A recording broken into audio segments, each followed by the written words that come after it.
Shalom sahabat-sahabat yang terkasih di dalam Tuhan Yesus Kristus. Bagaimana kabar saudara hari ini? Barangkali ada yang masih menikmati liburan, tapi ada juga yang sudah harus mulai bekerja. Apapun yang saudara lakukan hari ini, kiranya penyertaan dan pertolongan Tuhan sempurna bagi saudara. Saat ini kita akan segera memulai pembelajaran firman Tuhan mengenai pemulihan kasih. Tetapi terlebih dulu kita akan mempersiapkan hati kita dalam doa. Mari kita sama-sama berdoa. Allah Bapa yang penuh kasih, Tuhan yang menjadi sumber damai sejahtera kami, hari ini kembali kami datang kepadamu, mengarahkan hati dan pikiran kami kepadamu untuk mendengarkan suaramu berbicara kepada kami. Berikanlah kami hikmat dan pemahaman akan apa yang kami dengarkan, sehingga kami bisa menjadi pelaku-pelaku firman-Mu.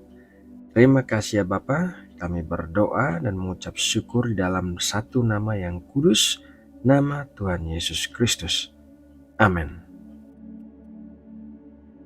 Sahabat firman kehidupan yang terkasih, tentunya kita ingin memulai tahun baru dengan kehidupan yang bersih dari segala masalah dan luka-luka hati.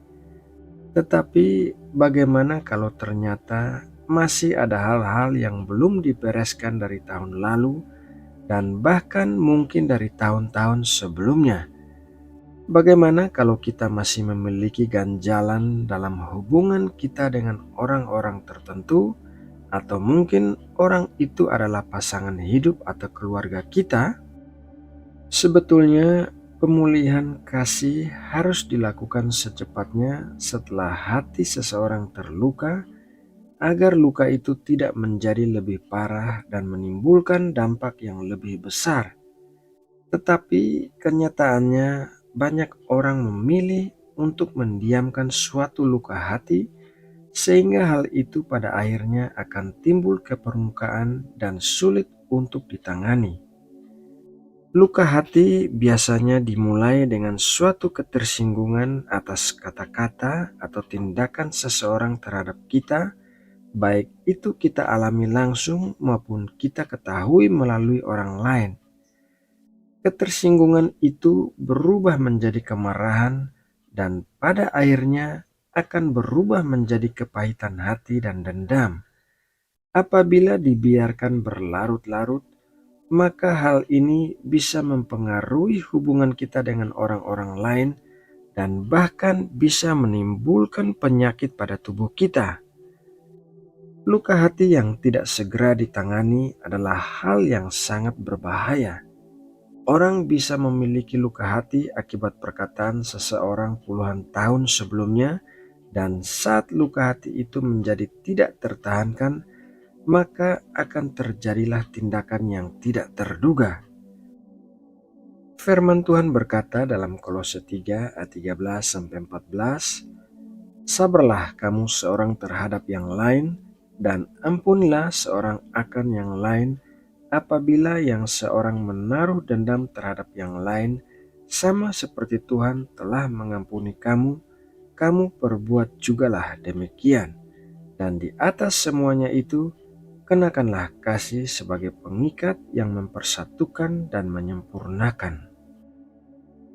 Saat seseorang melukai kita dengan kata-kata atau tindakannya, maka kita harus segera memberikan pengampunan kepada orang itu, bahkan sebelum ia memintanya dari kita, karena terkadang seseorang tidak menyadari bahwa kata-kata atau tindakannya telah melukai orang lain.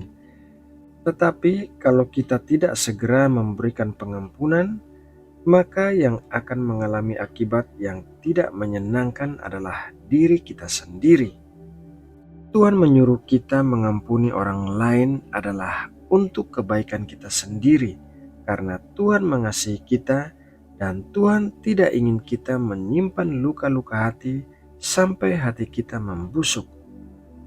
Memberikan pengampunan bukan berarti kita menerima kembali orang tersebut di dalam hidup kita seakan-akan tidak ada sesuatu pun yang terjadi.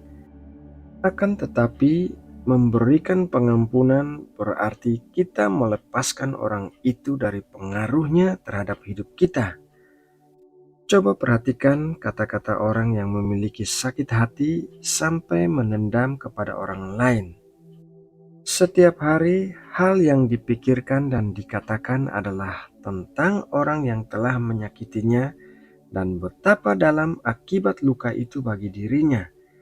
Dengan demikian, orang yang telah menyakitinya justru diberikan kendali untuk mempengaruhi hidupnya menjadi lebih menderita.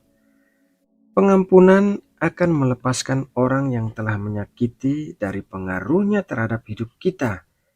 Kita tidak lagi selalu memikirkan apa yang telah dikatakan dan diperbuatnya terhadap kita, melainkan kita melanjutkan hidup kita untuk mencapai potensi yang telah diberikan Tuhan kepada kita.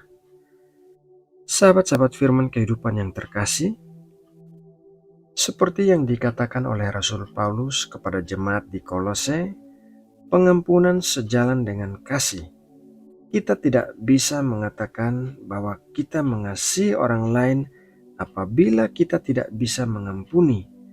Oleh karena itu, untuk bisa menerima pemulihan kasih, maka kita harus bisa mengampuni. Jangan menyimpan kesalahan orang lain di dalam hati kita, apalagi sampai bertahun-tahun, padahal orang itu belum tentu menyadari bahwa ia telah menyakiti kita. Lepaskanlah pengampunan agar tahun ini kita bisa berjalan di dalam berkat-berkat Tuhan yang luar biasa.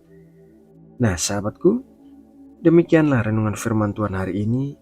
Semoga setiap orang yang mendengarkan akan menerima pengurapan dan kekuatan yang baru. Mari kita berdoa untuk menutup renungan hari ini. Tuhan yang Maha Baik, terima kasih atas berkat makanan surgawi yang kami terima hari ini, dan biarlah setiap jiwa dikenyangkan dan setiap orang diubahkan. Biarlah setiap lutut yang lemah dikuatkan dan setiap orang yang berduka cita dihiburkan. Engkau Allah sumber kemenangan kami, dan kami percaya Engkau akan membawa kami berjalan dari satu kemenangan kepada kemenangan yang lain. Terima kasih ya Bapa, di dalam nama Tuhan Yesus Kristus kami telah berdoa dan mengucap syukur. Amin.